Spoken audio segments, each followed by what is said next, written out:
गोपी जनवल्लभा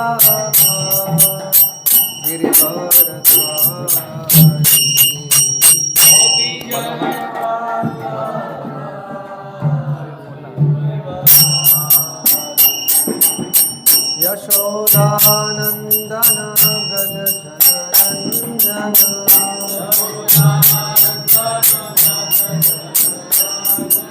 यशोदानंदन व्रज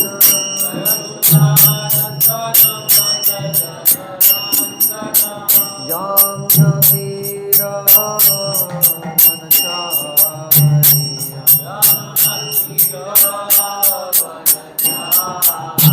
यमुना तीरा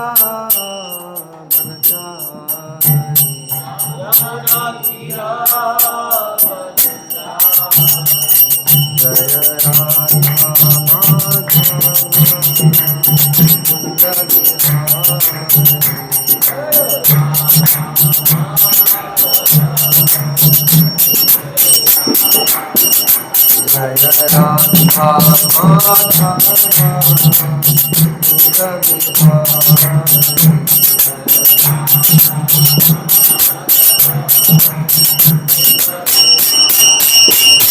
गोपी जनवल्लभा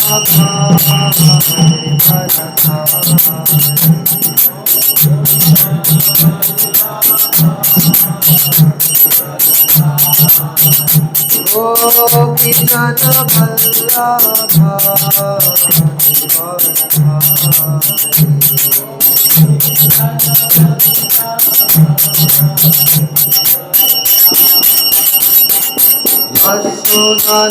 यशोदानंदन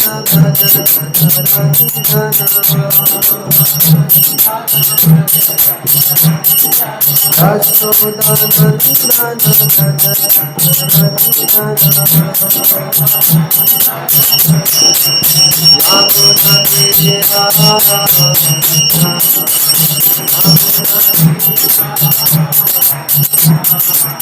यमुना तीरा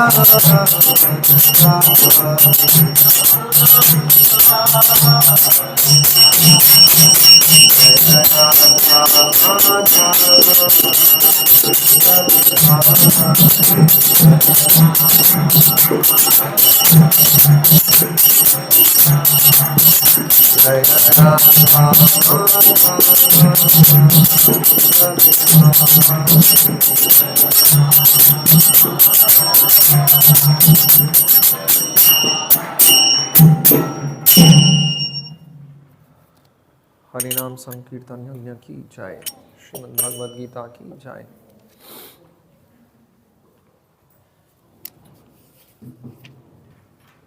ओम नमो भगवते वासुदेवाय।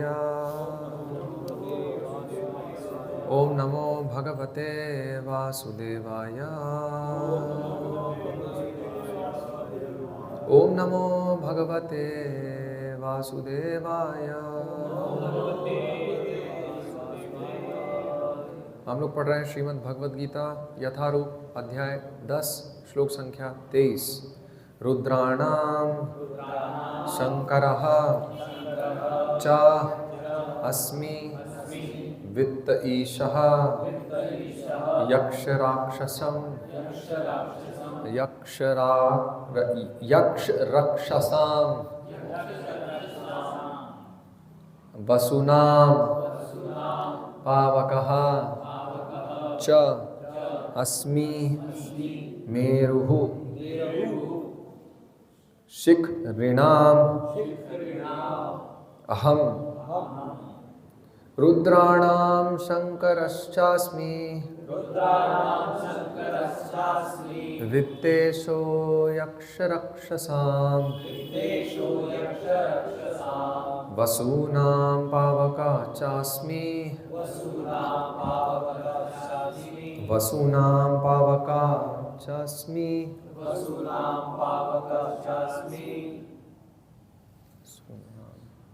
वसूनां पावकश्चास्मि मेरुः शिखरिणामहम् रुद्राणां शङ्करश्चास्मि वित्तेषु यक्षरक्षसाम् वसूनां पावकश्चास्मि मेरुः शिखरिणामहम् रुद्राणां शङ्करश्चास्मि वित्तेषु यक्षरक्षसाम् वसूनां पावकश्चास्मि मेरुः शिखरिणामहम्। पुरुष भक्त कोई दोहराइए। रुद्राणां शङ्करश्चास्मि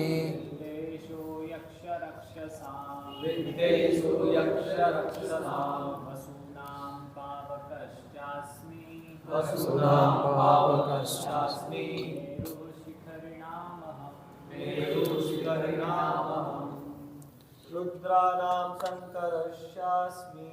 रुद्राणां शङ्करश्चास्मि वित्तेषु यक्षरक्षसां वसूनां पावकश्चास्मि मेरुशिखरिणाम् अहम्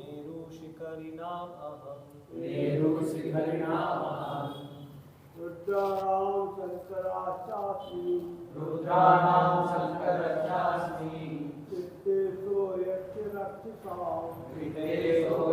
यक्षरक्षसां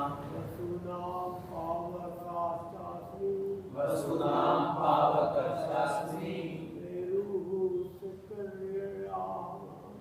मेरुशिखरिणामहम् रुद्राणां शङ्करश्चास्मि वित्तेषु यक्षरक्षसां वसूनां पावकश्चास्मि मेरुशिखरिणामहम् रुद्राणां शङ्करश्चास्मि रक्षसां वसूनां पावकश्चास्मि मेरुशिखरिणामहम्। रुद्राणां समस्त रुद्रों में शंकरः शिवजी च भी अस्मि हूँ वित्त ईशः देवताओं का कोषाध्यक्ष यक्ष रक्षसाम यक्षों तथा राक्षसों में वसुनाम वसुओं में पावकः अग्नि च भी अस्मि मैं अस्मि हूँ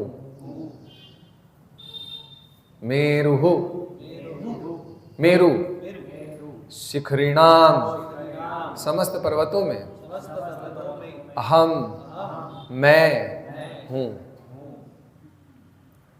अनुवाद एवं तात्पर्य कृष्ण कृपा मूर्ति अभय चरणारविंद भक्ति वेदांत स्वामी श्रील प्रभुपाद जी के द्वारा।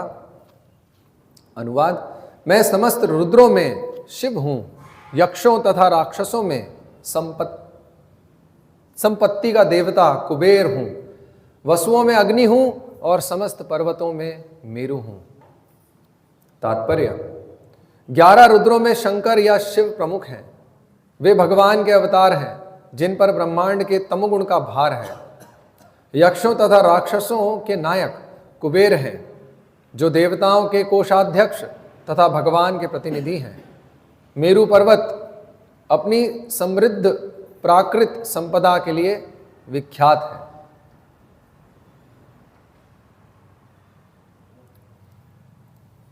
ओम अज्ञानतिमिरन्धस्य ज्ञानञ्जनशलाकया चक्षुरुन्मिलितं येन तस्मै श्रीगुरुवे नमः।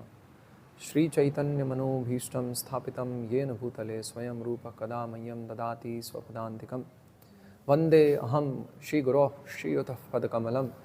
श्रीगुरून् वैष्णवांश्च श्रीरूपं साग्रजातं सहगणरघुनाथान्वितं तं सजीवं साद्वैतं सावधूतं परिजनसहितं कृष्णचैतन्यदेवं श्रीराधा कृष्णपादान् सहगणललिता श्रीविशाखान्वितांश्च।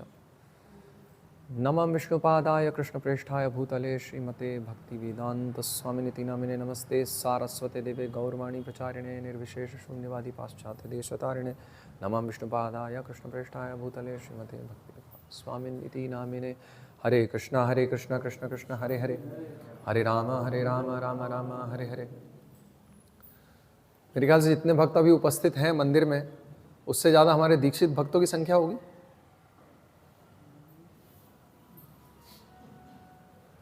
लेकिन उनमें से दीक्षित भक्तों में से एक ही दीक्षित भक्त है यहाँ पे, और बाकी सबको दीक्षा लेनी है अभी। तो ये प्रोग्राम वास्तव में किसके लिए है? दिन का प्रोग्राम कोई बताएगा क्या? भक्तों में से? भक्तों में तो आप ही बचे दीक्षित भक्तों में। ये जो दिन का कार्यक्रम करते हैं हम लोग, रविवार कार्यक्रम, और जो सुबह का कार्यक्रम करते हैं, तो जो सुबह का कार्यक्रम होता है, यहाँ पे राजकुमार जी कोई भक्त है तो बुला लीजिए, अगर उनको आना है, इच्छा हो तो। देखिए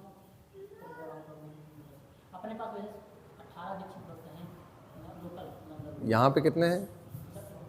यहाँ पे एक और 2 दीक्षित भक्त दिख रहे हैं बस 18 में से। कल एक भक्त ने मुझसे प्रश्न भी किया था, दीक्षित भक्तों की स्थिति मंदिर में। तो जो लोग दीक्षा लेना चाहते हैं वो लोग कैसे प्रेरणा लेंगे? उनका प्रश्न सही था, सही प्रश्न सही है, लेकिन मैंने उसका उत्तर दिया सुबह। उसको उस परिप्रेक्ष्य में देखना है, मैं दूसरा परिप्रेक्ष्य में बोल रहा हूँ, नहीं तो हमारी भक्ति में फिर उत्साह चला जाएगा। तो ये सुबह का कार्यक्रम जो है, अब जो लोग भक्त उपस्थित हैं वही सुन रहे हैं। सुबह का कार्यक्रम होता है हमारे जो दीक्षित भक्त हैं, उनके लिए हम लोग कुछ ऐसा प्रवचन देते हैं जो थोड़ा भक्ति में, थोड़ी गहराई में कुछ चीज़ें बताने का प्रयास करते हैं। तो सुबह का कार्यक्रम होता है उनके लिए, ऐसा हमारा एक विचार है। और दिन का जो कार्यक्रम होता है, तो उन लोगों को, दूसरे लोगों को उस स्तर पे लाने के लिए दिन का कार्यक्रम होता है कि नहीं राजकुमार जी? दिन का कार्यक्रम उन भक्तों को तैयार किया सुबह, तो उन भक्तों का ड्यूटी है कि दिन के कार्यक्रम को वो संपन्न करें इस तरह से कि वो जो नए लोग आ रहे हैं वो उनके स्तर पे सुबह आ सकें। तो अभी यहाँ पे कुछ वो हो रहा है, गैप हो रहा है। यत् यत् आचरति श्रेष्ठ तत्तत् एव इतरः जनः सयत् प्रमाणम कुरुते लोकस्तत् अनुवर्तते। तो अगर हमारे भक्त संडे प्रोग्राम किसके लिए कर रहे हैं? नए भक्तों के लिए। कौन करता है? जो पुराने भक्त हैं। अब पुराने भक्त होते ही नहीं तो कौन करेगा? पुराने भक्त मतलब जो पहले से भक्ति में आ गए, तो वो लोग होंगे तभी तो ये कार्यक्रम उत्साह से ऑर्गेनाइज होगा ना। अभी 2 दीक्षित भक्त है, 1-2 बस, शायद 3 है, 3 दीक्षित भक्त हैं। तो देखिए आप लोग, मैं तो हमेशा हर प्रवचन की शुरुआत ऐसी होती संडे की, कोई परिवर्तन तो आया नहीं है अभी तक। आप लोग कुछ देखिए, कोशिश कीजिए। ओके, तो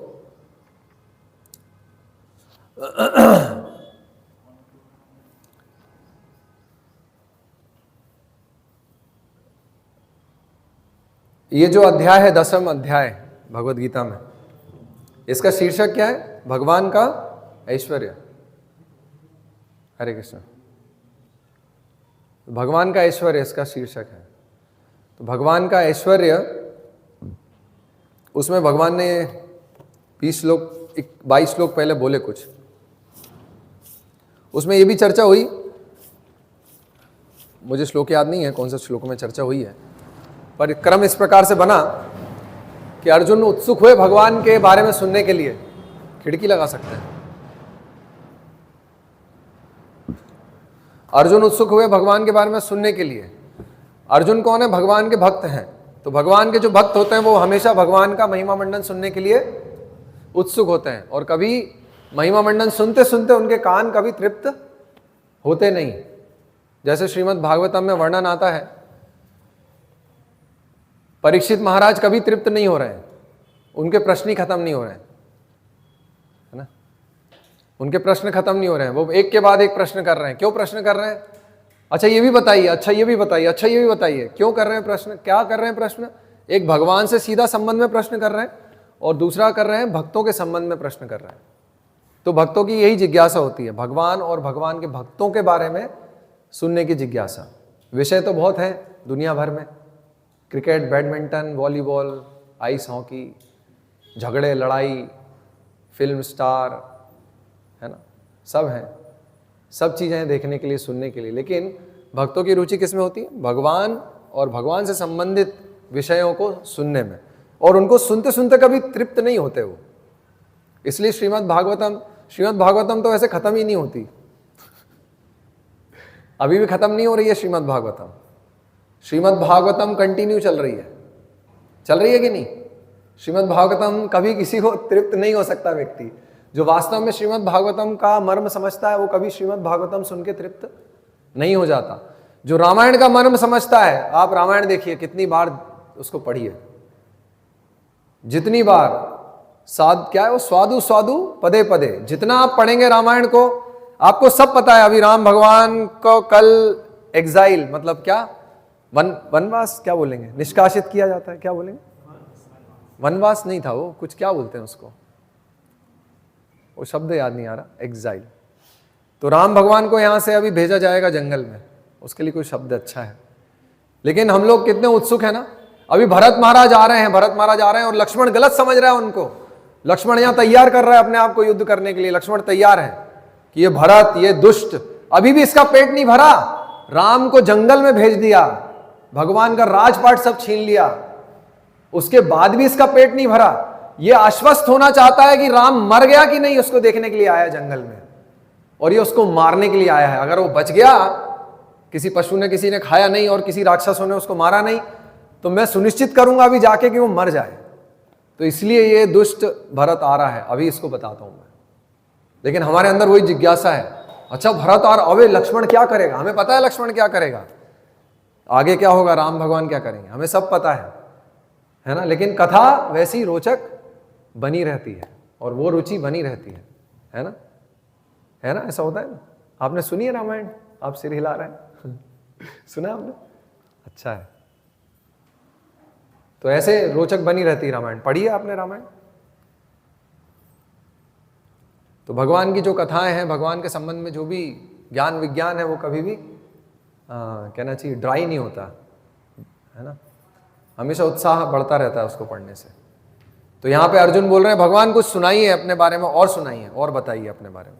तो भगवान अपने ऐश्वर्य को बताना शुरू करते हैं यहाँ पे, और भगवान अर्जुन को बोलते हैं कि मेरे ऐश्वर्य तो संभव नहीं है कि मैं तुम्हें कभी भी बता पाऊँ, किसी भी काल में कभी भी कैसे बता पाएंगे भगवान अपने ऐश्वर्य? कभी भी नहीं। बताते भी रहते जब से आदिकाल से, तो भी खत्म तो होते नहीं, बढ़ते जाते हैं भगवान का ऐश्वर्य, है कि नहीं? कैसा आदान प्रदान है।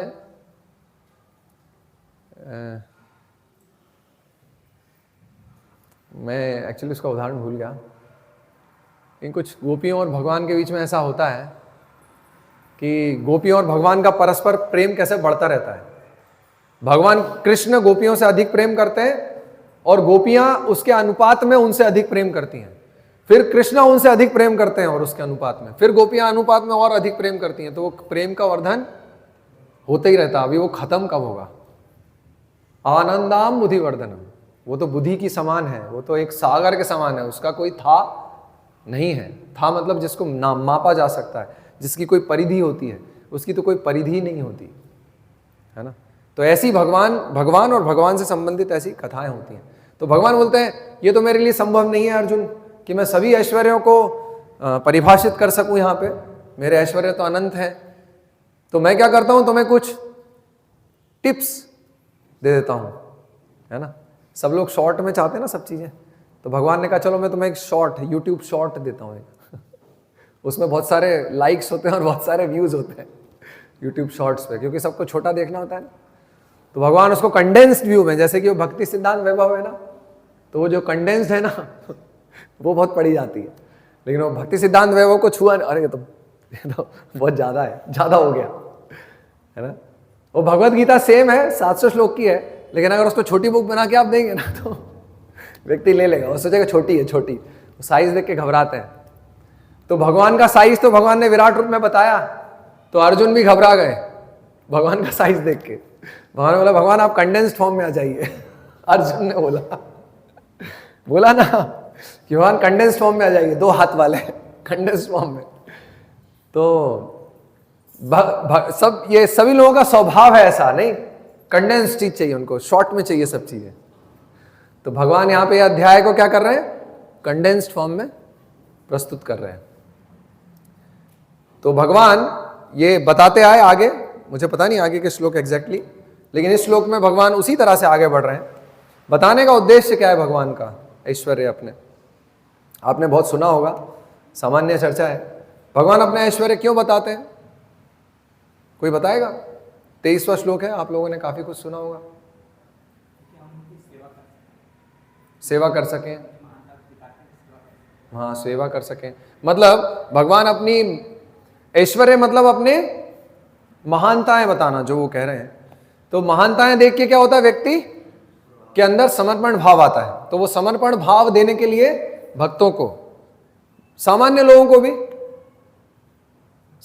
को भी और भक्तों को भी, वो समर्पण भाव देने के लिए भगवान अपने ऐश्वर्यों का वर्णन करते हैं, और जिससे हम समर्पित हो सकें। सेवा के लिए समर्पण भाव जरूरी है ना, पहले समर्पण, फर्स्ट सरेंडर। इसलिए भगवान ने अर्जुन को ये नहीं बोला कि मेरी सेवा में आओ, भगवान ने क्या बोला, माम एकम शरणम व्रज। पहला क्या मांगा भगवान ने, पहले शरणागति, बाद में सेवा भाव, क्योंकि शरणागति से सेवा भाव आता है, बिना शरणागति के सेवा भाव होता नहीं, है ना। अगर पत्नी पति को समर्पित नहीं है पहली उसमें, अरे हरे कृष्णा, भोपाल से भक्त आ रहे हैं, क्या बात है, कोट टाई, हरे कृष्णा। तो समर्पण भाव पहले, पत्नी अगर पति को समर्पित नहीं है तो वो पति की सेवा भाव नहीं आएगा, सेवा नहीं कर सकती, है ना। वही मैं आज सुबह जो डिस्कशन कर रहा था ना, कॉम्पिटिटिव स्पिरिट, वैसा हो जाएगा। पति पत्नी सब समान भाव में सेवा नहीं होती है ना किमचंद। समान भाव में कैसे सेवा हो सकती है, हम मित्र हैं तो कैसे सेवा करेंगे, नहीं। और मैं क्या बोल रहा था इसमें, मैं थोड़ा डाइवर्ट हो गया।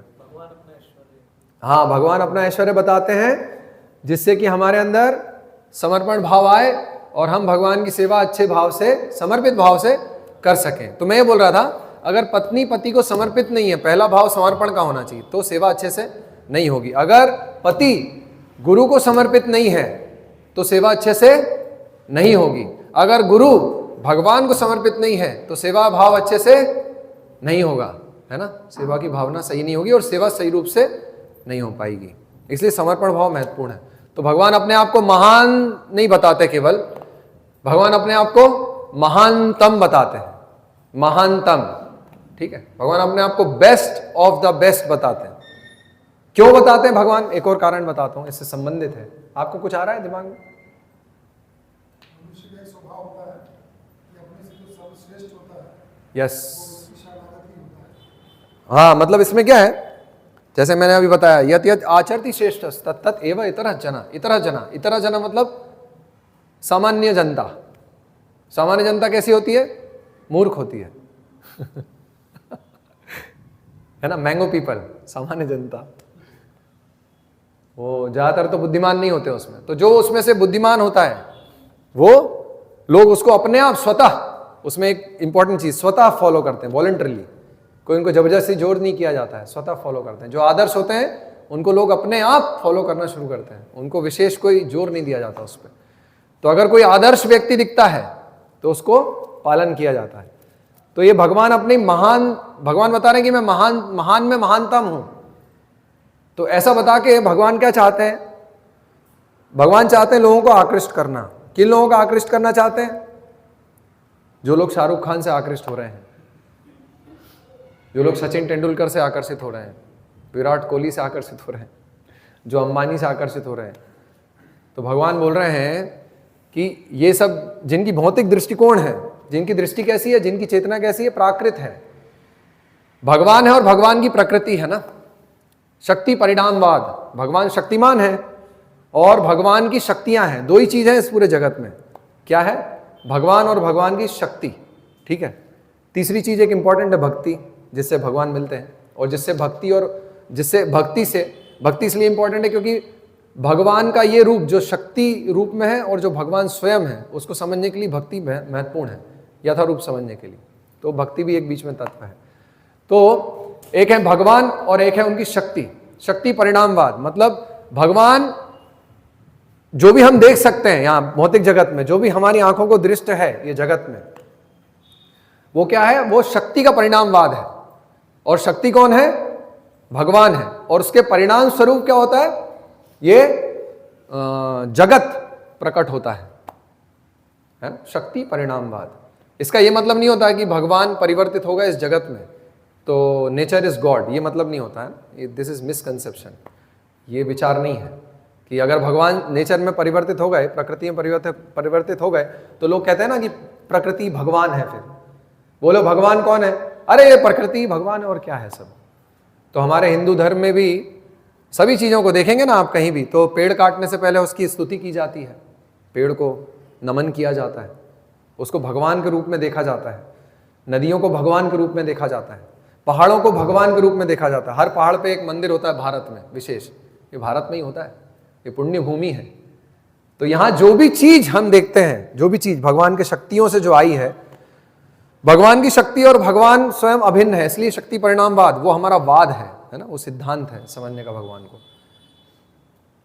मतलब शक्ति से शक्तिमान, शक्तिमान से शक्ति आई है। ठीक है। तो फिर क्या है इसका मतलब? क्या इसका दूसरा मतलब ये निकालें कि शक्तिमान में और शक्तियों में कोई भेद नहीं होता। तो जो भी हम इस दृश्य जगत में देख सकते हैं वो सब जो है वो स्वयं भगवान ही है, भगवान का विस्तार है। इसलिए कर्मकांड में ये सब चीजें हैं ना, मैं बता रहा हूं, जो नदियों को स्तुति की जाती है, उनको भगवान के रूप में देखा जाता है कि ये जो है ये भगवान से अभिन्न है, ये भगवान का रूप ही है जो मुझे नदी के रूप में दिख रहा है। आराधना की जाती है उनकी। देखिए आप नर्मदा में कल पूर्णिमा थी, मैं आया तो बहुत भीड़ थी ट्रेन में, बहुत लोग आए, सब स्नान करने आते हैं नर्मदा जी में, क्योंकि वो क्या देख पा रहे हैं कि ये भगवान का विस्तार है, भगवान से अभिन्न है, भक्ति कर रहे हैं वो एक प्रकार से भक्ति कर रहे हैं। सकाम भक्ति हो सकती है लेकिन एक प्रकार से भक्ति कर रहे हैं। तो ये जो जितनी भी चीज हम देख सकते हैं भगवान से संबंधित है। हमारा दृष्टिकोण क्या है? हमारी दृष्टि क्या है? दृष्टिकोण नहीं, हम क्या देख सकते हैं? ये दृश्य जगत को देख सकते हैं। और ये दृश्य जगत का संगठन कैसे हुआ है? पंच महाभूत से। मुख्यतः 24 तत्व हैं, 24 ही है ना, 24 तत्व है ना। तो वो आत्मा और परमात्मा उसको मिला के शायद अहंकार, मिथ्या अहंकार, मैं तो इसको याद नहीं कर पा रहा हूँ, 26 है। ओके। तो जितने भी तत्व हैं 24 प्रमुख हैं। तो उससे ये जो भी बना है हम उसको देख पाते हैं। हम जो देख पाते हैं जड़ पदार्थ 24 तत्व। सांख्य योग में, सांख्य में इसका वर्णन है, हर तत्व का विश्लेषण है, वर्णन है उसका। तो भगवान क्या कर रहे हैं यहाँ पे? उन सभी तत्वों को जिनको हम देख सकते हैं, हम देख सकते हैं, जीव साधारण जीव है हम तो हम सामान्य तत्वों को देख सकते हैं।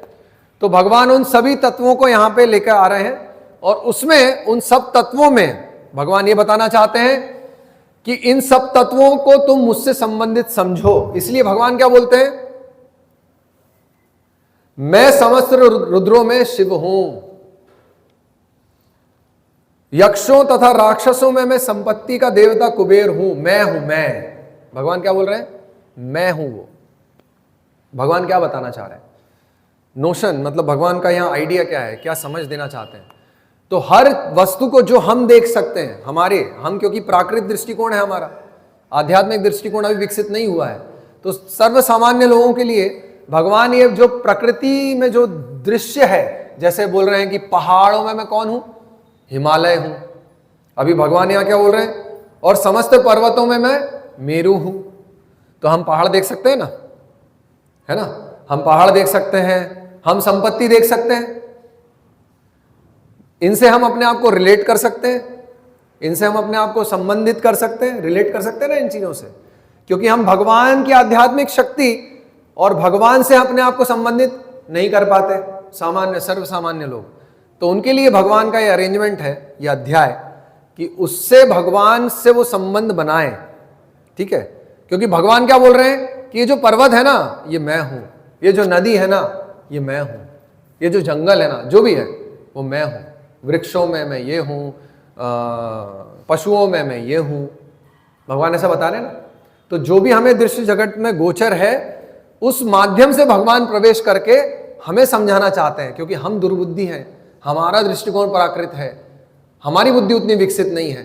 तो भगवान वहां भी प्रवेश करके हमें वहां तक खींचना चाहते हैं, फिर वहां से ऊपर के स्तर पे लेके चलेंगे। कहां पे आगे देखेंगे हम, तो भक्ति योग, उसके बारे में बुद्धि योग, सीइंग थ्रू इंटेलिजेंस, मतलब देखते कैसे हैं हम, आंखों से थोड़ी ना देखते हैं। कैसे देखते हैं खेमचंद, हम ये आंखों से देखते हैं क्या, हम कैसे देखते हैं, हम कैसे देखते हैं, चश्मे से देखते हैं मिश्रा जी, कैसे देखते हैं, हमारा चश्मा हटा दिया तो अरे कुछ नहीं दिख रहा, अंधेरा हो जाता है तो आंख देख पाती है क्या, तो फिर आंख से नहीं देखते, इसका मतलब हम एक बात बताइए, अपनी आंखों को हम देख सकते हैं क्या, तो मतलब हम आंख से नहीं देख पाते क्या? अपने आप को भी नहीं देख पाते हैं पूर्ण रूप से, तो आंखों से हम नहीं देखते, हम देखते हैं किससे, कान से देखते हैं। कान से कौन देखता है, कमलेश कान से देखते हैं आप, गजब। मुझे पता नहीं, भगवान का दर्शन तो कान से होता है, वेरी गुड। लेकिन आप शायद अभी आए ना, तो आप टॉपिक से एकदम उड़े हवा में, एकदम कनेक्ट हो गया, मिस कनेक्शन हो गया। दर्शन हम देखते कैसे, बुद्धि से देखते हैं, है ना। कैसे, उसका उदाहरण क्या है, क्या कुछ उदाहरण है उसका, सीइंग थ्रू इंटेलिजेंस, कैसे हम दर्शन करते हैं, वास्तव में आंखों से नहीं देख सकते हैं।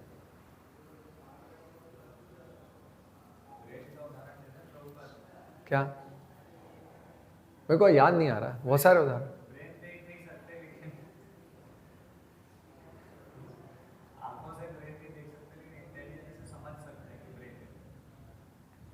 हाँ, मतलब इस प्रकार का कुछ उदाहरण होता कुछ, ठीक है, याद नहीं आ रहा मुझे कुछ ऐसा, पर हम वास्तव में अपनी बुद्धि से देखते हैं। अगर बुद्धि हटा देंगे तो वास्तव में हम देख भी नहीं सकते। मुझे कुछ उदाहरण याद नहीं आ रहा उसका। ओके, तो हाँ, एक कारण यह है कि भगवान, पहला कारण हमने बताया कि भगवान समर्पण भाव देना चाहते हैं जिससे कि भक्त अच्छे से सेवा कर पाए। दूसरा, भगवान हमें सामान्य सर्व सामान्य जीवों को आकर्षित करना चाहते हैं, क्योंकि वो सर्व सामान्य जीवों का जो दृष्टिकोण है वो प्राकृत है, इसलिए भगवान ये प्रकृति में जो भी उपलब्ध है उसमें अपनी प्रेजेंस दिखाते हैं। ठीक है, अपना वहां पे प्रेजेंस मतलब अपना अस्तित्व बताते हैं, जिससे कि वो व्यक्ति भगवान से संबंधित हो पाए, भगवान से संबंध जोड़ पाए, है ना। जो डायरेक्ट भक्ति का प्रोसेस नहीं पकड़ रहे हैं, जो डायरेक्टली भक्ति नहीं कर रहे हैं, उन लोगों को भक्ति में आकर्षित करने के लिए भगवान ये भूमिका रखते हैं। और एक और चीज है, भगवान अपने आप में विश्वास पैदा करने के लिए भी ये ऐश्वर्य बताते हैं, है ना। हम किस पे विश्वास करते हैं मिश्रा जी, जिसके पास अच्छा पैसा हो, है ना। कंपनी में पैसा जहां लगाना होता है वहां देखते हैं ना कितना पैसा है इस कंपनी के पास, करते हैं ना, तो उस पर विश्वास हो जाता है। पैसा जिसके पास है उसके पास विश्वास है नहीं, क्योंकि वो एक प्रकार का ऐश्वर्य है, संपत्ति एक प्रकार का ऐश्वर्य है ना। इसमें बता रहे हैं ना, भगवान कह रहे हैं अगर पैसे पे भी विश्वास है तो वो कुबेर है, अकाउंटेंट मेरा, तो वो जो है ना वो कुबेर, वो भी मैं ही हूं, तो अंततोगत्वा तुम मुझ पर विश्वास करो, वो संपत्ति विश्वास मत करो, ये भगवान बताना चाहते हैं। ठीक है, पैसे के पीछे ही भाग रहे हो ना, तो सबसे धनवान व्यक्ति कौन है, कुबेर है ना। तो वो तो मेरा एक विष्टाभ्याहम अहम कृष्णम एकाम शयन स्थितो जगत, वो तो मेरा विस्तार का विस्तार एक जस्ट मेरी क्या कहना चाहिए विभूति है कुबेर, है ना। तो अगर उससे आकृष्ट हो जाते हो, अरे कुबेर क्या चमक रहा है, सोना देख के कैसी आंखें हो जाती है हमारी, गोल घूमने लगती है ना, ये कब मेरे पास आएगा। किसी को देख लो कि इतना बड़ा मंगलसूत्र, माताओं में विशेष होता होगा, है तो तुरंत अरे ये इतनी बड़ा, अब इससे अपने पति को जाके देखो 5 किलो का था, 20 किलो का चाहिए मुझे, जिससे मैं गिर जाऊं, पहनना है मुझे दिखाने के लिए। नहीं, क्यों? क्योंकि वो सोना जो है, वो चमक जो है, चमक मतलब ऐश्वर्य, वो लोगों को आकृष्ट करता है ना। सोना ऐसी चीज है, मतलब अगर सोना आपके पास है तो आपकी जान जो है वो खतरे में है, क्योंकि वो एक ऐश्वर्य है जो लोगों को आकर्षित करेगा आपके प्रति, है ना। ओ कथा आती है सनातन गोस्वामी, सनातन गोस्वामी की है कि रूप गोस्वामी की है? सनातन गोस्वामी की है कि वो अपना, उनका सेवक था जो 8 सोने की मुद्रा लेके उनके पीछे जाता है और जंगल के माध्यम से वृंदावन जा रहे होते हैं। तो वो बोलते हैं तू मेरा शत्रु है क्या, तूने ये मुद्राएं क्यों रखी, तू मुझे मरवाना चाहता है क्या, और खुद भी मरना चाहता है क्या, इसको कहीं किसी को दे दे मुद्रा को, नहीं तो हम मारे जाएंगे जंगल में। क्यों? क्योंकि वो ऐश्वर्य है, संपत्ति, और वो लोगों को आकर्षित करती है ना। कैसे भी लोग हों वो सब आकर्षित होते हैं उससे, नहीं सोने से। एक 2 प्रकार का सोना है, एक तो वो सोने से आकर्षित होते हैं और एक चमक वाले सोने से आकर्षित होते हैं। दोनों बहुत आकर्षित करते हैं लोगों को, है ना। दोनों चीजें बहुत आकर्षित करती हैं। भक्त लोग दोनों से आकर्षित नहीं होते, वो जानते हैं कि ये जो ऐश्वर्य है ये तो भगवान की एक थोड़ी सी विभूति है, कुबेर का धन है, ये क्या है इसमें, है ना। तो ये संबंध ज्ञान देने के लिए ये एक इंपॉर्टेंट एस्पेक्ट है, और ये फेथ डेवलप करने के लिए, फेथ मतलब श्रद्धा, क्योंकि भक्ति की शुरुआत जो होती है ना, भक्ति छोड़िए आप, कोई भी चीज आप करना चाहें, आज आप संकल्प करें कोई चीज करने का, तो उसकी शुरुआत कैसे होती है? आदौ श्रद्धा। ये एक मटेरियल जगत में यही फिट होता है, पता है आपको। अगर श्रद्धा नहीं है तो कुछ भी नहीं हो सकता। अगर आपकी श्रद्धा नहीं तो आप जमीन पे पैर ही नहीं रखेंगे। अरे जमीन खिसक गई तो पैर ही नहीं रखेंगे, है ना। लोग प्रश्न करते हैं, बड़ा कॉम्प्लिकेटेड विषय है, शिव तत्व जैसा है। जैसे कि आज हमने सुबह वो चर्चा की कि भाई अनर्थ हैं, अपराध हैं, और हम भक्ति कर रहे हैं, ठीक है।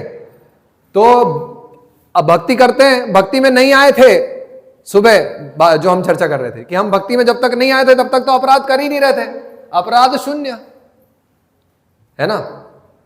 लेकिन भक्ति में आए तो अपराध करने लगे, और भक्ति में आए किस लिए थे? अपराधों से बचने के लिए और भक्ति में प्रगति करने के लिए। भक्ति की विधि तो ये थी, लेकिन हम भक्ति में आए तो अपराध भी होने लगे, जाने अनजाने अपराध तो हो ही रहे हैं।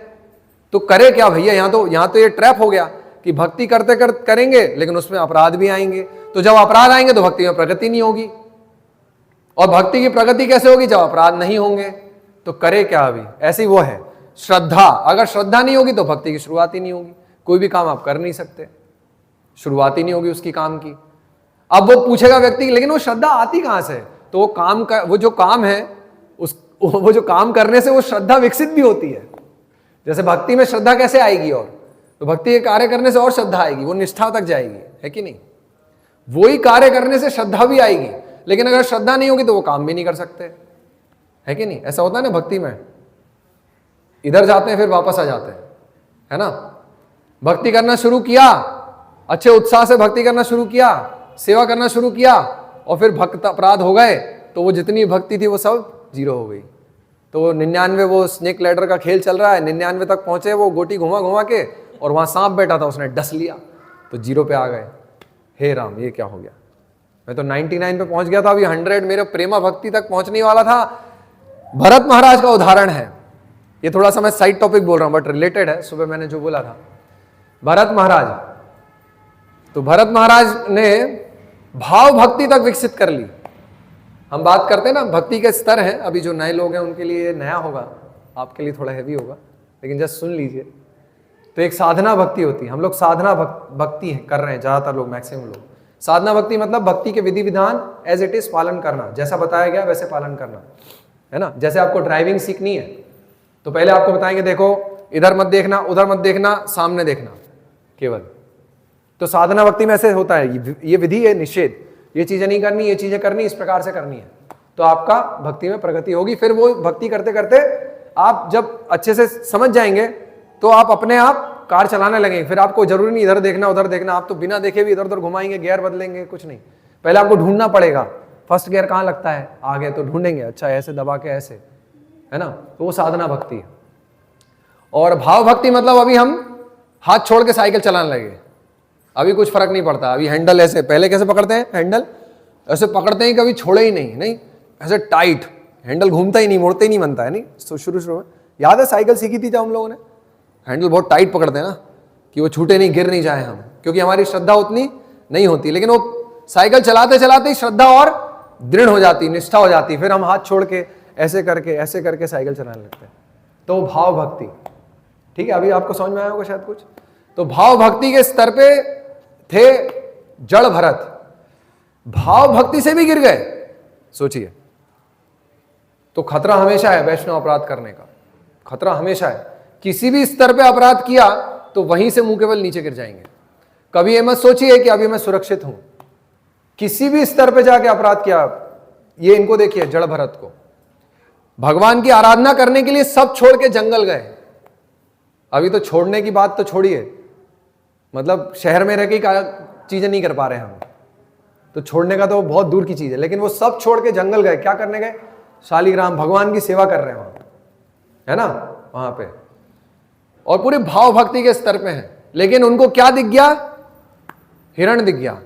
अभी हिरण कैसे दिखा एक प्रश्न है, उस पर जीव गोस्वामी टिप्पणी कर रहे हैं, बहुत सुंदर टिप्पणी है।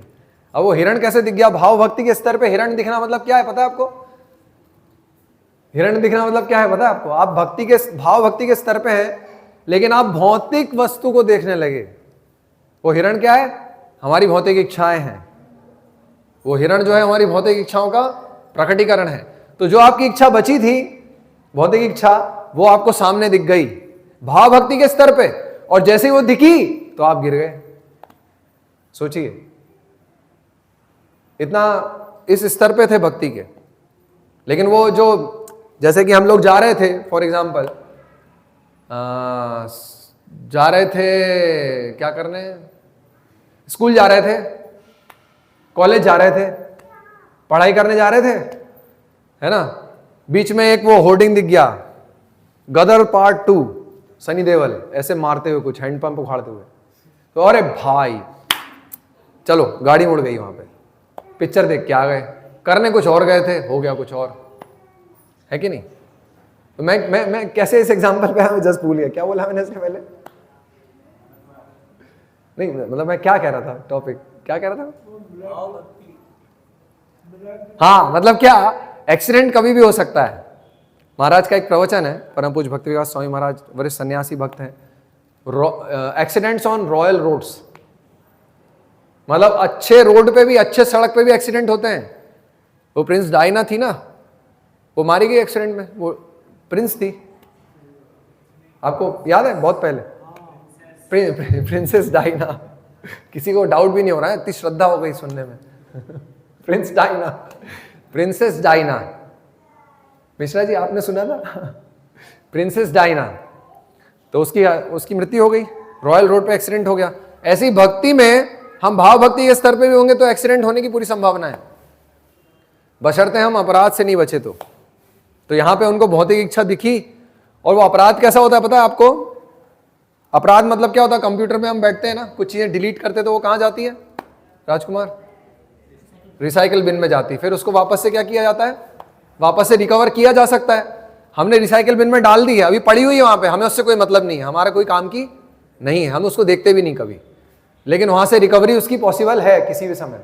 ऐसी वैष्णव अपराध है, किसी जन्म में किया, जैसे वो दक्ष का मैं उदाहरण दे रहा था, उसने किया तो वो पड़ा हुआ है वहां पे रिसाइकल बिन में, लेकिन वो कभी भी सामने रिकवरी उसकी हो सकती है ना, क्योंकि उसकी वो कहना चाहिए वो टेंडेंसी, प्रवृत्ति उसकी गई नहीं।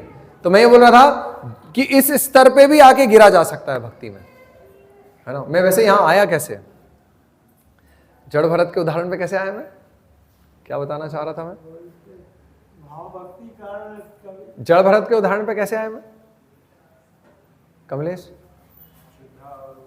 श्रद्धा से, निष्ठा से, ठीक है, जो भी था वॉट एवर, मैं थोड़ा स्लिप हो, हाँ हाँ ओके, फिर श्रद्धा से यहाँ कैसे पहुंच गए, उसको रिवर्स नहीं कर पा रहा हूँ मैं, एक्चुअली मैं कुछ बताना चाह रहा था बट शायद वो स्लिप हो गया। ओके, तो किसी भी चीज़ को करने के लिए श्रद्धा तो चाहिए, है ना। तो भक्ति को करने के लिए भी श्रद्धा चाहिए। तो भगवान क्या करते हैं, भगवान अपने ऐश्वर्य से अपने आप को सबसे महानतम बताते हैं। और सामान्यतः एक व्यक्ति की श्रद्धा कहाँ होती है, जैसे कोई बलवान व्यक्ति है, बहुत बलवान व्यक्ति है, तो व्यक्ति वहां पे सुरक्षित महसूस करता है ना अपने आप में। बहुत ज्ञानी व्यक्ति है ना, कोई बहुत ज्ञानी व्यक्ति है तो व्यक्ति वहां पे सुरक्षित अनुभव करता है ना। उसका आधार क्या है कि उस पर उसकी श्रद्धा टिक गई है कि नहीं। जैसे एक बहुत ही कोई अच्छा भक्त है तो सब भक्त उसकी बात सुनते हैं, उस पर उनकी श्रद्धा होती है ना। अगर वो आचार प्रचार में बराबर है तो, है कि नहीं, तो सब भक्तों की उस पर श्रद्धा होती है ना। तो ऐसी कोई जब महानतम व्यक्ति होता है ऐश्वर्यों में, तो व्यक्ति उससे आकृष्ट भी होते हैं और एट द सेम टाइम उसी स्तर पे उनकी श्रद्धा भी वहां पे टिक जाती है ना। तो जब तक श्रद्धा नहीं होती तो भक्ति भी नहीं होती, है ना। तो भगवान अभी आगे ये सब बुद्धि योग के बारे में बताना शुरू करेंगे भगवत गीता में। तो भगवान वहां पे एक प्राथमिक श्रद्धा भी देना चाहते हैं, है ना। सामान्यतः लोग सब बड़े बड़े लोगों से अट्रैक्ट होते हैं ना, तो भगवान बता रहे हैं यहाँ पे, देखिए भगवान क्या बोल रहे हैं, वसुनाम पावकाश चास्मी। वसुओं में क्या हूं, कितने प्रकार के वसु हैं, हरे कृष्ण, 8 प्रकार के वसु हैं। तो उसमें से एक क्या है, अग्नि, तो वो मैं हूं, अग्निश्चा, है ना। भगवान अपने आप को ऐसा इंगित कर रहे हैं। भगवान क्या बोलते हैं, ये उपनिषद में श्लोक है, भगवान कैसे महानतम है। कोई साधारण व्यक्ति से तो हम आकृष्ट नहीं होना चाहेंगे, उसको समर्पित नहीं होना चाहेंगे, उस पर श्रद्धा डालनी नहीं चाहेंगे, अपना पूरा जीवन उसको नहीं देना चाहेंगे, और वो जो बोले वो करना नहीं चाहेंगे, जब तक वो व्यक्ति हमसे बहुत प्रेम नहीं करता या हमें पूर्णतः सुरक्षा प्रदान नहीं करता, आध्यात्मिक और भौतिक भी, है कि नहीं। कोई स्त्री किसी पुरुष से विवाह क्यों करती है, उसका कारण क्या है, कैसे विवाह करना चाहेगी वो कैसे चाहेगी कि वो उसको आध्यात्मिक और भौतिक सुरक्षा दे पाए, है कि नहीं। ये प्राथमिक वस्तु होती है कि वो उसको आध्यात्मिक और भौतिक सुरक्षा दे पा रहा है कि नहीं। तो ऐसे ही एक गुरु को कैसे स्वीकार किया जाता है कि वो उसको पूर्णतः आध्यात्मिक रूप से सुरक्षित कर पा रहा है कि नहीं।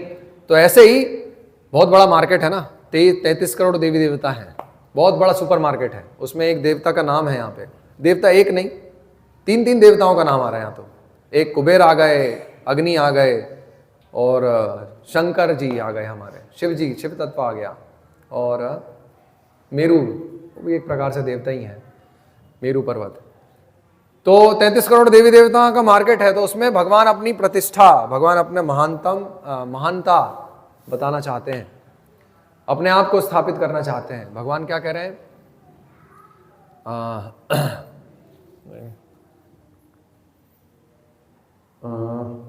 हाँ, भगवान के बारे में क्या कहा जा रहा है, भीषस्मात् पवते वातः, ये 33 उपनिषद का श्लोक है शायद ना। भीषस्मात् पवते वातः, भगवान के भय से, भीषस्मात् मतलब भय से। भगवान ऐसा व्यक्ति है, एक समर्पित होने के 2 तरीके हैं। एक तो आप भय से समर्पण करवा लीजिए, और दूसरा तरीका क्या है, मैंने अभी बताया, प्रेम से। श्रद्धा कहां से आएगी, प्रेम और भय, 2 रूप से व्यक्ति समर्पित हो जाता है कि नहीं, है ना। कोई बहुत ही क्रूर व्यक्ति है, नृशंस व्यक्ति है, तो आप उसको समर्पित हो जाएंगे ना। हिटलर, औरंगजेब, सब नतमस्तक हो जाते थे ना, क्योंकि उनको पता है कि अगर समर्पण नहीं हुआ तो हमारा सर कंधे पे नहीं रहने वाला।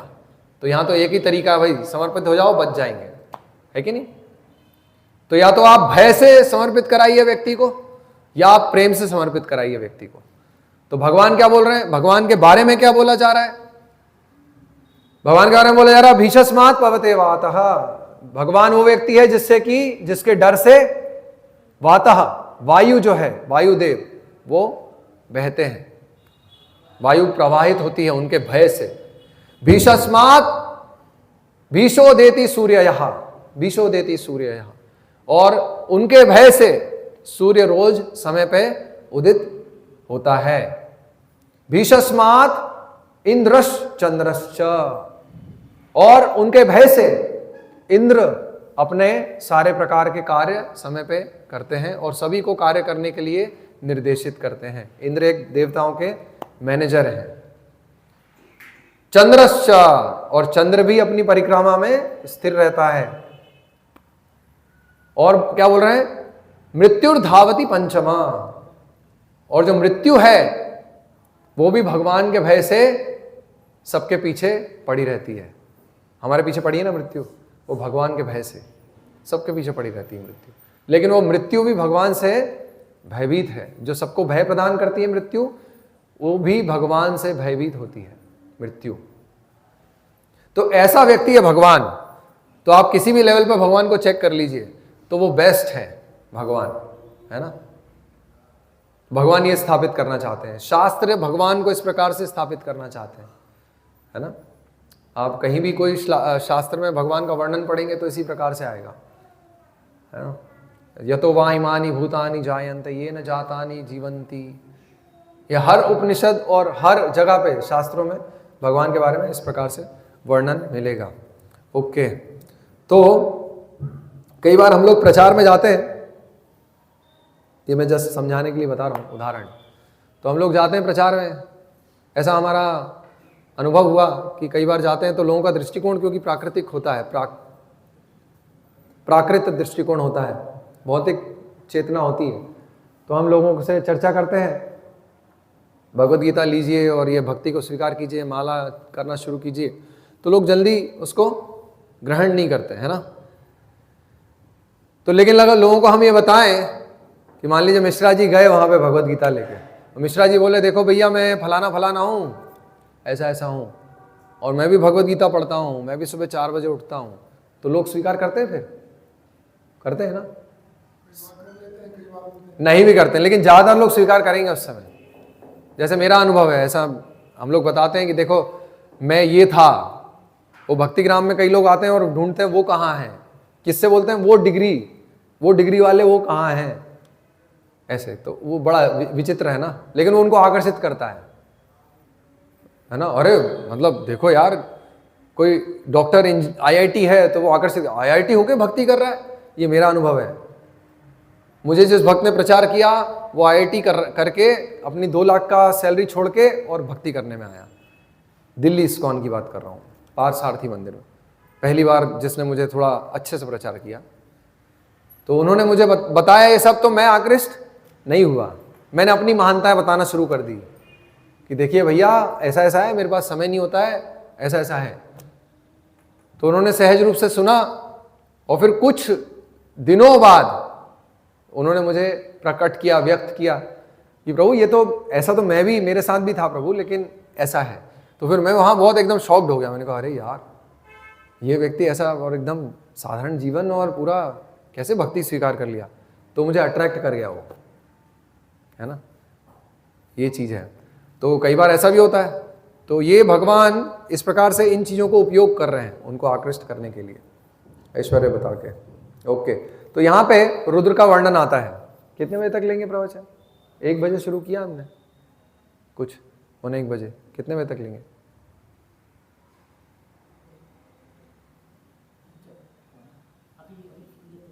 नहीं आप बताइए, मैक्सिमम टाइम कितना ले सकते? It is the limit, 15 minute, ठीक है। तो रुद्राणाम शंकरश्चास्मि। तो रुद्र कौन है? रुद्र कैसे जन्म लेते हैं उसकी कथा आती श्रीमद् भागवतम में। ये अभी जो वराहद्वादशी गई ना, उससे संबंधित ही है ये कथा, वहीं से शुरू होती है। तो क्या होता है कि ब्रह्मा जी, मरीचि ब्रह्मा जी ऐसे प्रकट करते हैं अपने शरीर में से। तो वो ब्रह्मा जी फिर वहाँ से अब चतुष कुमार को भी प्रकट करते हैं। चतुष कुमार प्रकट होते हैं तो चतुष कुमार को आदेश देते हैं कि आप जाके जनसंख्या बढ़ाइए, जीवों की उत्पत्ति कीजिए, ताकि इन सबको भगवत धाम ले जाया जा सके। इन सब की बहुत भौतिक इच्छाएं हैं, तो लाइए इनको यहाँ पे। तो वो मना कर देते हैं। तो ब्रह्मा जी उससे असंतुष्ट हो जाते हैं और बहुत क्रोधित होते हैं उनके ऊपर। तो क्रोध कैसे व्यक्त होता है सामान्यतः व्यक्ति का? अगर हम क्रोधित हैं कैसे पता चलता है? ऐसे आंख बड़ी बड़ी हो जाएंगी, भौहें चढ़ जाएंगी, तेरी की तो ऐसे क्रोध होता है ना। तो ब्रह्मा जी की भौं ऊपर चढ़ जाती हैं और आंखें बड़ी बड़ी हो जाती हैं, क्रोध। तो ब्रह्मा जी की भ्रकुटी यहां से बीच में से वो प्रकट होते हैं हमारे, एक क्या कहना चाहिए, विभूति प्रकट होते हैं। तो वो बहुत रोते हैं, बालक के रूप में प्रकट होते हैं और बहुत रोना शुरू करते हैं। तो ब्रह्मा जी उनका नाम रखते हैं रुद्र। बहुत रोना शुरू करते हैं तो ब्रह्मा जी बोलते हैं कि आप प्रकट हुए हैं तो अभी आप क्या कीजिए, मेरा आदेश का पालन कीजिए और जीवों की उत्पत्ति कीजिए। तो वो जीवों की उत्पत्ति करना शुरू करते हैं रुद्र।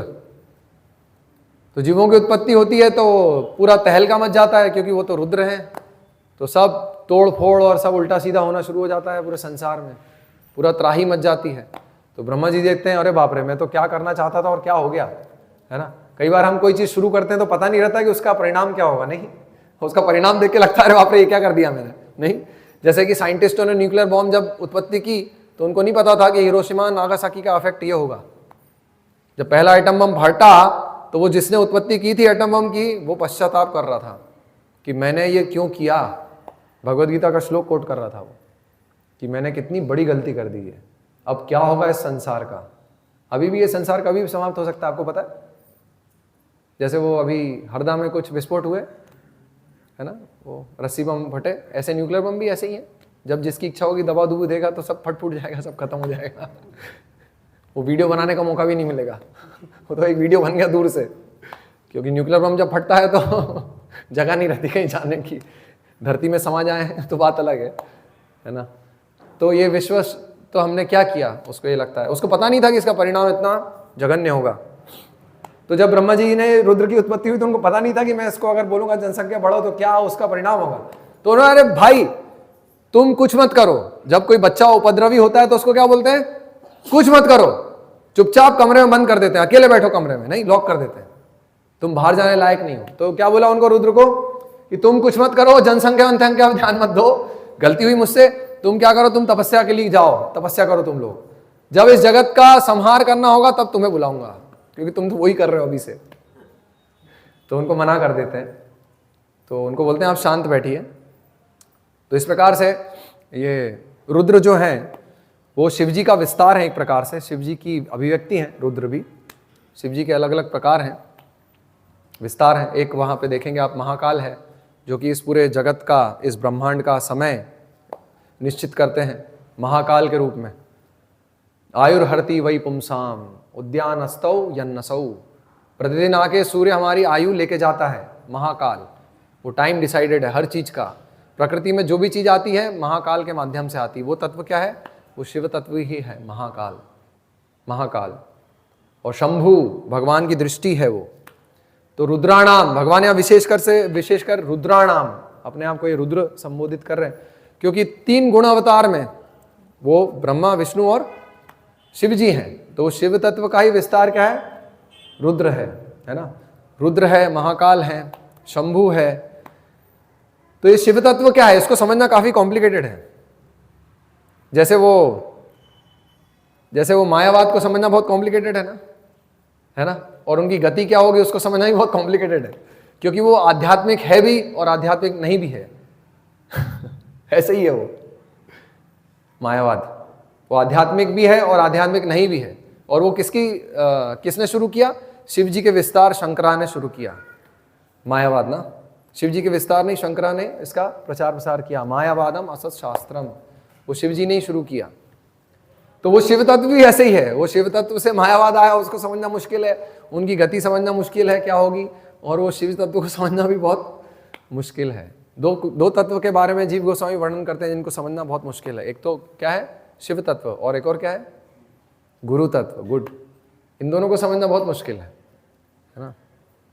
विशेषकर ये जो रुद्र तत्व है, ये हमारे जो प्रलय होते हैं ना, प्रलय नैमित्तिक होता है प्रलय, और क्या होता है, नित्य प्रलय होता है, नैमित्तिक प्रलय होता है, और नहीं भूल गया, आंशिक प्रलय होता है, और एक और प्रलय होता है कंप्लीट प्रलय, उसको क्या कहते हैं, आत्यंतिक प्रलय। तो 4 प्रकार के प्रलय होते हैं। तो जब एक प्रकार का प्रलय होता है मृत्यु, प्रतिदिन जीवों की मृत्यु होती है ना, और बहुत सारे जीवों की, कीट पतंगे मनुष्य सबकी मृत्यु होती है, वो एक प्रकार का प्रलय है, वो नित्य प्रलय कहते हैं। नैमित्तिक प्रलय मतलब ब्रह्मा का दिन जब खत्म होता है तो फिर से जगत को समेट लिया जाता है ना, वो क्या कहते हैं उसको, ओम भूर्भुवः स्वः, यहाँ तक के जगत को समेट दिया जाता है, वो नैमित्तिक प्रलय है। और आत्यंतिक प्रलय मतलब अंत में प्रलय, मतलब क्या होता है, जब ब्रह्मा जी का कहना चाहिए आयु समाप्त हो जाता है, आयु है ना, जब ब्रह्मा जी की आयु समाप्त हो जाती है तब ये पूरा ब्रह्मांड समेट लिया जाता है महाविष्णु की नाभि में, है ना, उसको बोलते हैं आत्यंतिक प्रलय। तो ये जो प्रलय है उसका भार किसको सौंपा जाता है, रुद्र को सौंपा जाता है, उनके स्वभाव के अनुसार। अब ये जो रुद्र तत्व है वो भक्तों में भी देखने को मिलता है ना। रुद्र तत्व की अभिव्यक्ति कैसे होती है, रुद्र तत्व का अभिव्यक्ति कैसे होता है, ब्रह्मा जी कैसे, रुद्र तत्व कैसे आए, उसको समझना पड़ेगा। इसलिए उसको मैं बता रहा हूं कथा को, क्योंकि वो हमारे व्यवहारिक जीवन में महत्वपूर्ण है। वो रुद्र तत्व ब्रह्मा जी के कहां से आए, रजोगुण से आते हैं। वो कैसे आता है, वो रजोगुण से। रजोगुण से क्या आता है, क्रोध, और क्रोध से आता है रुद्र। और क्रोध क्या है, रुद्र की अभिव्यक्ति है। समझ पा रहे हैं मिश्रा जी कैसे कनेक्ट हुआ है। रुद्र की कथा महत्वपूर्ण क्यों है, क्योंकि रुद्र आया कैसे, रुद्र की अभिव्यक्ति कैसे हुई, वो तत्व क्या है। तो वो तत्व आया क्रोध से, है ना, रजोगुण से आया। वो ब्रह्मा जी कुछ बनाना चाहते थे ना, आदेश क्या दिया, जनसंख्या बढ़ाइए, है ना, और ब्रह्मा जी को क्रोध आया जब उन्होंने आज्ञा का पालन नहीं किया, तब रुद्र तत्व आते हैं। 2 उसके प्रयोजन थे, एक तो जनसंख्या बढ़ाना और दूसरा क्या करना, संसार को समाप्त करना। तो उसके लिए क्रोध चाहिए ना, कोई भी चीज को खत्म करना है उसके लिए क्रोध चाहिए कि नहीं, चाहिए कि नहीं, कि मजे में भी खत्म हो जाती है। ये फोन को तोड़ना है तो उसके लिए क्रोध चाहिए कि नहीं, फोन का अस्तित्व मिटाना है तो क्या करना पड़ेगा, क्रोध करना पड़ेगा, हाथ फेंक दिया। किसी व्यक्ति को खत्म करना है, कोई मर्डर होगा मर्डर नहीं बोलते, गलत प्रचार हो जाएगा। क्षत्रिय है कोई, अगर उसको किसी को मारना है तो क्रोध चाहिए कि नहीं चाहिए। तो क्रोध तो अच्छा गुण नहीं है, तो भक्तों में क्यों आता है, भक्तों में भी रुद्र तत्व आता है ना, क्रोध आता है ना भक्तों में, रुद्र तत्व। तो उसको समझना चाहिए वो रुद्र तत्व को, कि भक्तों को जो रुद्र तत्व है उसका प्रयोग कहाँ करना है, उसको समझना चाहिए। तो रुद्र तत्व का प्रयोग कहाँ होना चाहिए, कृष्ण भक्ति में होना चाहिए। जैसे कि ये रुद्र तत्व का प्रयोग कहाँ हो रहा है, भगवान की सेवा में हो रहा है। ये रुद्र तत्व क्या करते हैं, भगवान की सेवा करते हैं। क्या सेवा करते हैं राजकुमार, कुड यू गेस। एक सेवा मैंने अभी जस्ट बताई, क्या सेवा करते हैं रुद्र तत्व, भगवान की। मैं बोल रहा हूं ना, रुद्र तत्व का उपयोग भक्तों में भी होता है, तो लेकिन उसका उपयोग कैसे होना चाहिए, सदुपयोग होना चाहिए। तो रुद्र तत्व क्या उपयोगी है भगवान की सेवा में, हाँ, तो भगवान की सेवा कर रहे हैं ना, संहार करके। और एक और सेवा करते हैं वो, मैंने बताया ना, रुद्र तत्व है, ये शिव तत्व है वास्तव में, एक रुद्र तत्व है, और शिव जी के तत्व अलग अलग प्रकार से सेवा कर रहे हैं। जैसे कि ये जो मैं बता रहा हूं महाकाल है, वो बैठे ना उज्जैन में, ये जो है शंभु, ये भगवान महाविष्णु जब दृष्टिपात कर रहे हैं, वो शंभु। ये जो शिवजी है ना, शिव तत्व, वो क्या है, वो भौतिक शक्ति के नियंत्रक हैं शिवजी। और एक और उसका कनेक्शन है, वैष्णवानाम यथा शंभु। अभी मैं उसको कनेक्ट कैसे कर रहा हूं, वो जो शिवजी शिव तत्व है वो वैष्णवों में श्रेष्ठ है। कैसे श्रेष्ठ है, वो अपने आचरण से श्रेष्ठ हैं शिव जी। कैसे श्रेष्ठ हैं, कि वो भौतिक शक्ति जो है उसके साथ ही रहते हैं, हमेशा उनके साथ ही है। वो दुर्गा जी जो है ना, उनकी संगिनी है नित्य, है कि नहीं, लेकिन वो उससे जरा भी आकृष्ट नहीं होते, है ना। यहां पे हिरण देख के भरत महाराज फिसल गए, है ना। हम तो एक मोबाइल देख के फिसल जाते हैं, हमारा ईमान तो वहीं फेल हो जाता है है ना, है कि नहीं। मोबाइल और इंटरनेट हो तो हम गए काम से, नहीं, हमारी भक्ति सब साइड में हो गई, नहीं, ऐसा होता है। समय शक्ति सब उसमें चला जाएगा, नहीं, पता ही नहीं चलेगा समय कहाँ गया। नहीं, हम तो छोटी छोटी चीजों में, कहीं अच्छा जॉब मिल गया तो भक्ति भूल जाएंगे, भक्त को भूल जाएंगे। कुछ भी मिल गया, थोड़ा बहुत कुछ मिल गया, भौतिक शक्ति ने थोड़ा बहुत कुछ दे दिया हमें, अच्छी पोजीशन दे दी, या कुछ भी दे दिया हमें, थोड़ा बहुत संपत्ति, कुछ ऐश्वर्य दे दिया, तो हम तुरंत ही भूल जाते हैं ना भगवान को। लेकिन ये जो शिव तत्व है ये तो भौतिक शक्ति के साथ रहता है, उसका नियंत्रक है, लेकिन उसके द्वारा नियंत्रित नहीं होता। इसलिए वैष्णवानाम यथा शंभु, समझे आप? इसलिए ये श्रेष्ठ है, ये अनुसरणीय है, इनका अनुसरण करना चाहिए। कि भौतिक शक्ति के होते हुए भी, सारी भौतिक ऐश्वर्य होते हुए भी वो उससे आकृष्ट नहीं होते हैं, है ना? और उसके नियंत्रक होते हैं, है कि नहीं? शिव जी, शिव तत्व ये है, ये शिव तत्व से लेना चाहिए। हम शिव जी की आराधना करते हैं, काय के लिए करते हैं? अभी शिवरात्रि आने वाली है कि नहीं? तो सब लोग शिव तत्व की पूजा करेंगे। कई ऐसा बोलना नहीं चाहिए, अभी कंट्रोवर्सी हो जाएगी, गलत टॉपिक आ गया। कई जगह पे शिवलिंग का वो भी करेंगे अभिषेक, गलत चीज है, लेकिन वो एटलीस्ट शुद्ध भक्ति के मार्ग में ऐसा नहीं होना चाहिए। होना चाहिए? होना चाहिए? मैं बताता हूं होना चाहिए कि नहीं होना चाहिए। शिव जी तो वैष्णवान में यथा शंभु है, उनका अभिषेक क्यों नहीं हो सकता है?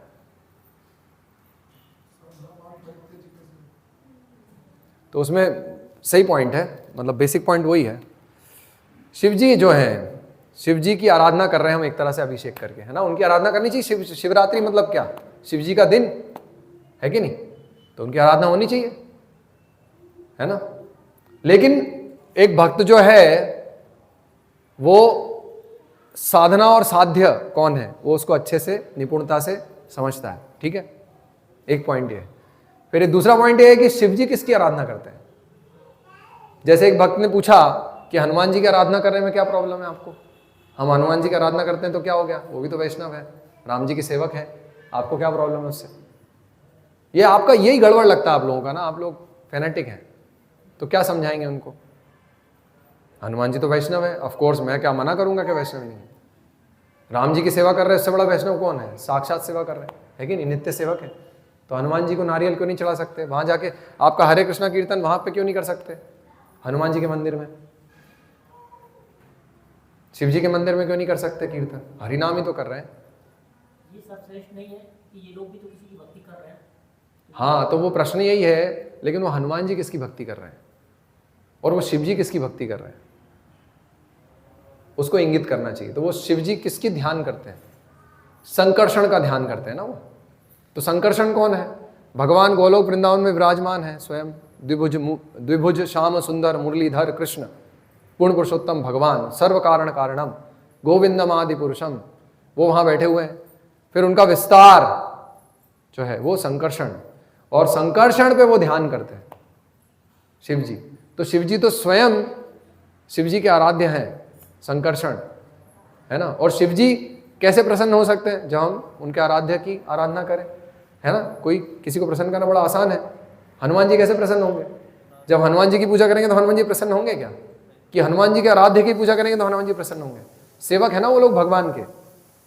तो ये हमारा प्रॉब्लम है कि हम उनको सेवक नहीं समझ रहे, लेकिन उनकी वास्तविक स्वभाव तो सेवक का ही है ना, है कि नहीं? ये हमारा दोष है। जैसे कि हम बोले कि आकाश नीला है, तो आकाश क्या नीला है?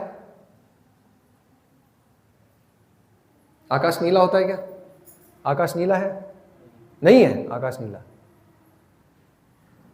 आकाश नीला नहीं होता, होता है नीला। कौन बोला आकाश नीला नहीं होता है? देखो दोनों तरफ से सब बोल दो तो कहीं ना कहीं सही तो हो ही जाएगा। कुछ ने बोला आकाश नीला है, कुछ ने बोला हाँ नहीं है। अब आप डिसाइड करो। आकाश नीला नहीं होता। आकाश पे हमने नीला कलर आरोपित किया है। ये श्रीमद् भागवतम में श्लोक आता है फर्स्ट कैंटो में। तो ये जो ये हमारा प्रॉब्लम है, हमने वो कलर आरोपित किया है। आकाश वास्तव में नीला नहीं होता, ये हमारे दृष्टिकोण से हमने वो कलर आरोपित किया है आकाश में, नीला। अभी नीले को परिभाषित करें तो क्या होता है पता नहीं, वो हमने एक चीज डिसाइड की कि ये नीला है, लेकिन वास्तव में क्या वो नीला का मतलब क्या होता है ना? कंफ्यूजिंग है ना? तो हम आरोपित करते हैं ये। तो शिवजी और ये जो हम चाहते हैं कि उनको भगवान पोस्ट किया जाए, लेकिन शास्त्र तो ये नहीं प्रमाण दे रहे ना, और महानतम आचार्य तो ये नहीं बता रहे हैं, है ना? उसका प्रमाण दीजिए, है ना? शिवजी तो खुद बोल रहे हैं आराधना नाम सर्वेशाम विष्णुराराधना परम।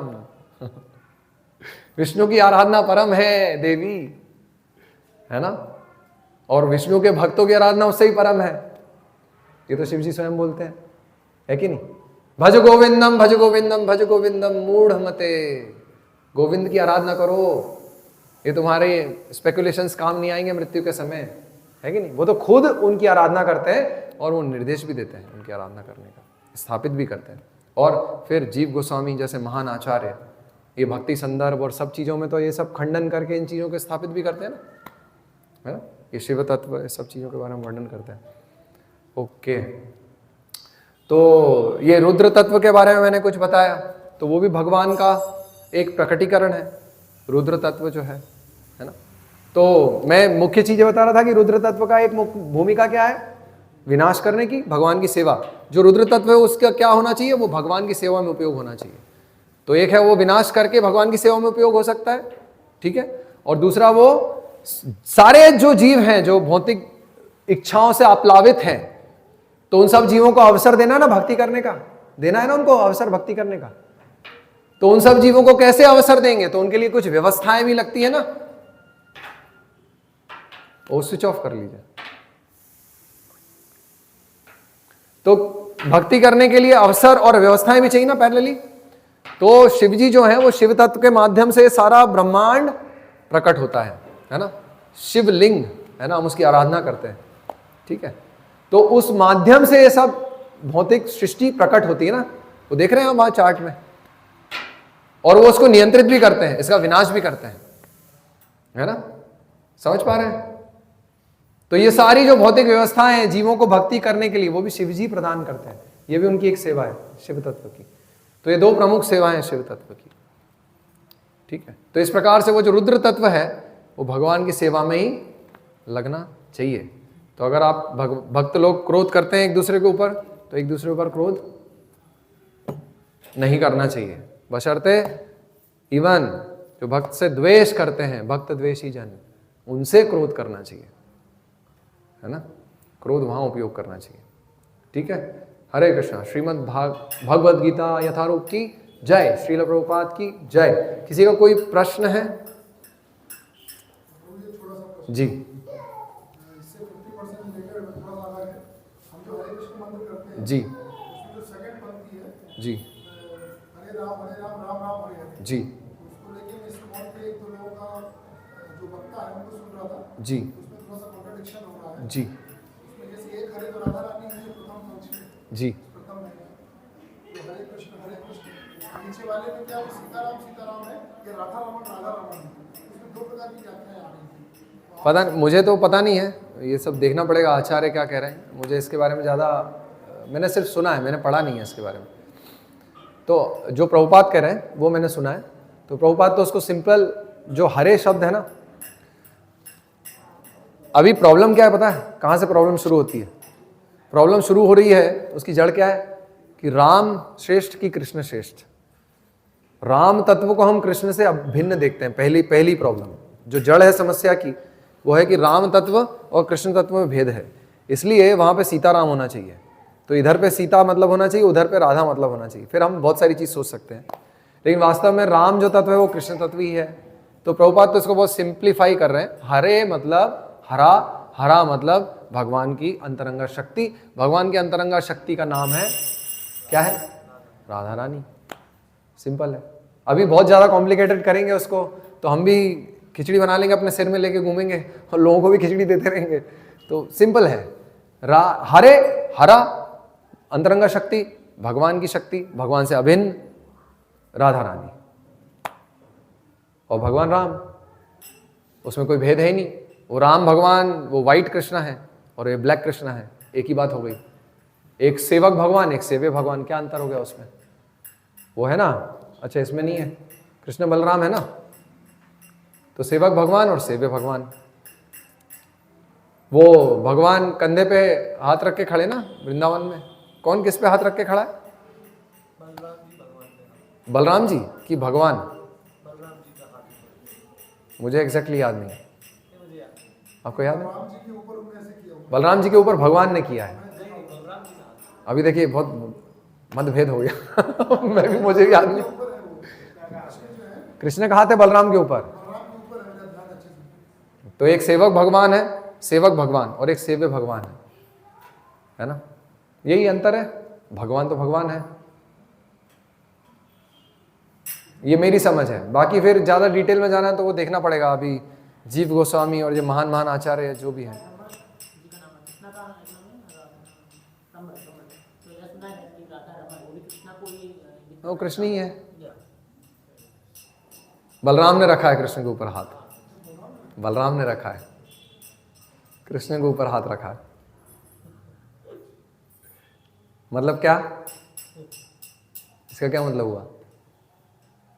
मेरे को जो समझ में आ रहा है, मैं सुना भी है इसको, मुझे एग्जैक्टली याद नहीं है। और रखा शायद इसलिए कि मैं भी भगवान हूं, लेकिन मैं सेवक भगवान हूं, मैं आप पे आश्रित हूं।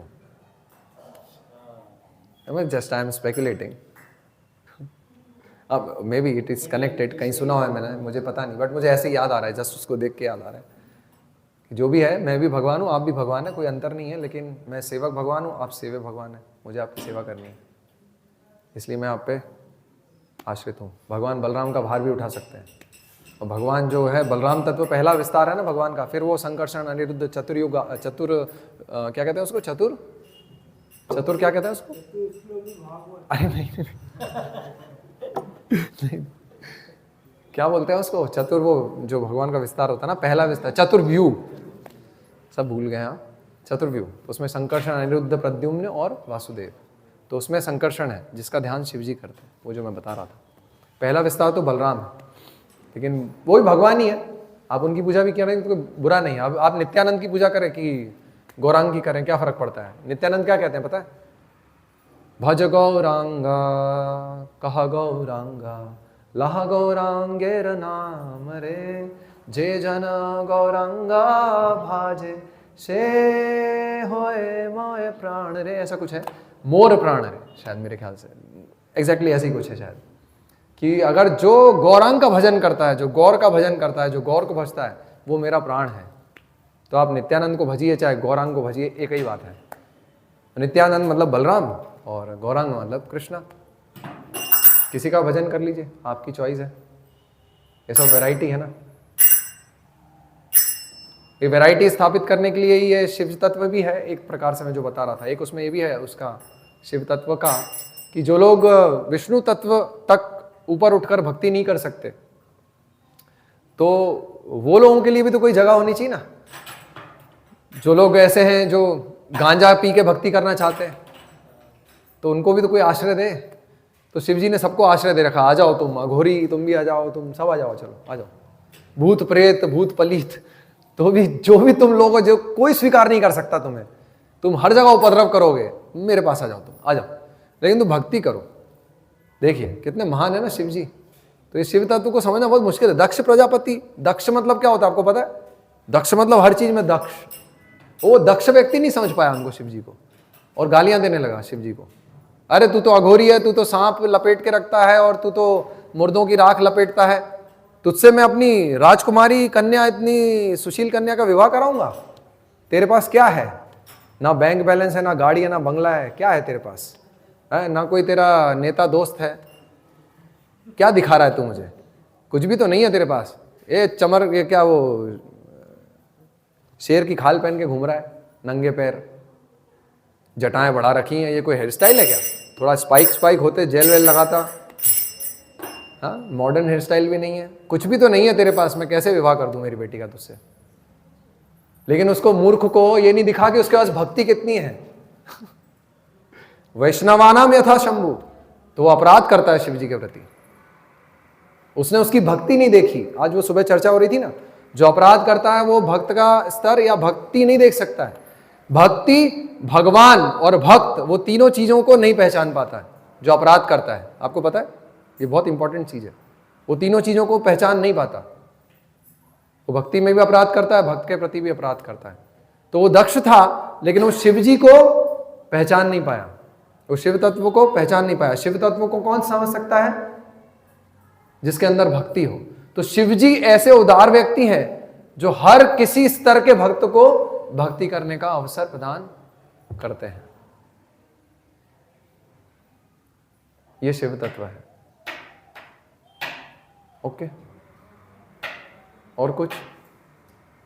लेकिन जो शिव जी की तरीके से भक्ति करते हैं उनका अंतोगता क्या होता है? वो भगवत धाम तो भगवत धाम नहीं जाते, लेकिन शिव जी उनको क्या प्रदान करेंगे? जैसे वाराणसी में लोगों की मुक्ति होती तो शिव जी क्या राम नाम लेके उनको मुक्त करा देते? मुक्त कराने का मतलब क्या है? कहाँ जाते हैं वो? हाँ, मतलब वो एक मुक्ति है, मुक्ति, लेकिन वो भक्ति नहीं है। भक्ति मतलब आपने वो प्रक्रिया का पालन किया जीवन में अपने, उस प्रकार से आपकी गति होगी। तो भक्ति मतलब भक्ति करी तो क्या होगा? अंत समय में भगवान का स्मरण होगा। तो जो लोग इसको नहीं कर पाते उनको शिव जी सहायता करते हैं। अगर वो वाराणसी में प्राण त्यागे या उनका कुछ संस्कार हो तो शिव जी उनके कान में जाके राम का नाम लेते हैं, क्योंकि उनमें खुद में शक्ति नहीं है, उन्होंने कभी कोई भक्ति नहीं की, तो भगवान का स्मरण होगा नहीं, तो शिव जी उनको स्मरण दिलाते हैं, उनकी सहायता करते हैं। ये भी एक शिव जी का कार्य है। मुक्ति प्रदाता सर्वेशाम, क्या है वो श्लोक मुझे याद नहीं आ रहा। मुक्ति देने वाले, वास्तविक मुक्ति देने वाले तो मुकुंद है, भगवान कृष्ण है। वास्तविक मुक्ति भगवान कृष्ण प्रदान करते हैं। मुक्ति मतलब 5 प्रकार की मुक्तियाँ हैं, वो इनको भगवत धाम में मिलता है, या फिर नेक्स्ट लाइफ में एक मतलब कृष्ण भक्त बनते हैं, ऐसा क्या? मैंने यही सुना है सभी भक्तों से, वरिष्ठ भक्तों से, कि जो भी शिव जी की आराधना भी करेगा तो अंत में तो उसको भक्ति मिलेगी, उसको भक्ति तो करनी पड़ेगी। मैंने ऐसा सुना है, तो उसको भक्ति मिलेगी, शिव जी की आराधना करने से भक्ति मिलेगी। हाँ, भक्ति का मतलब ही है कृष्ण भक्ति, बाकी सब भक्ति नहीं होती है। भक्ति मतलब भगवान की भक्ति, भगवान कृष्ण है, उसको इसलिए पहले स्थापित करते हैं। भगवान कौन? पहले तत्व स्थापित करेंगे, नहीं तो भक्ति को भी गलत समझेंगे लोग, है ना। भक्ति मतलब भगवान और भक्त का संबंध, वो भगवान का ही है, तो भगवान कृष्ण है।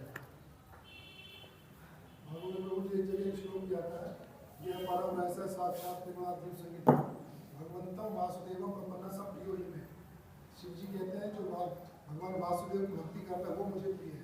हाँ, ऐसे बहुत सारे कोटेशंस हैं। रामायण में भी आते हैं, अरण्य कांड में भी है। शिव जी उसमें बोल रहे हैं। ऐसे ही, मतलब मुझे ऐसे याद नहीं है, पर मैंने लिख रखा है वो कहीं।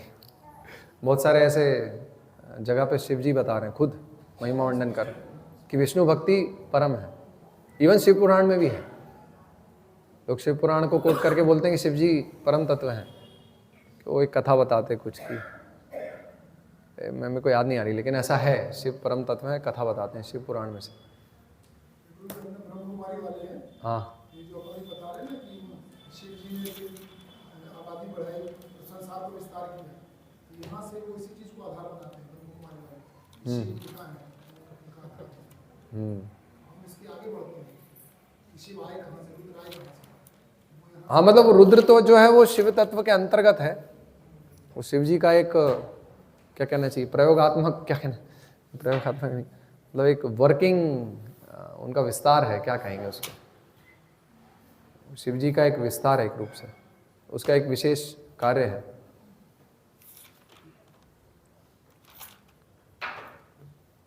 ओके, हरे कृष्णा। श्रीमद् भगवद गीता की जय, श्रील प्रभुपाद की जय।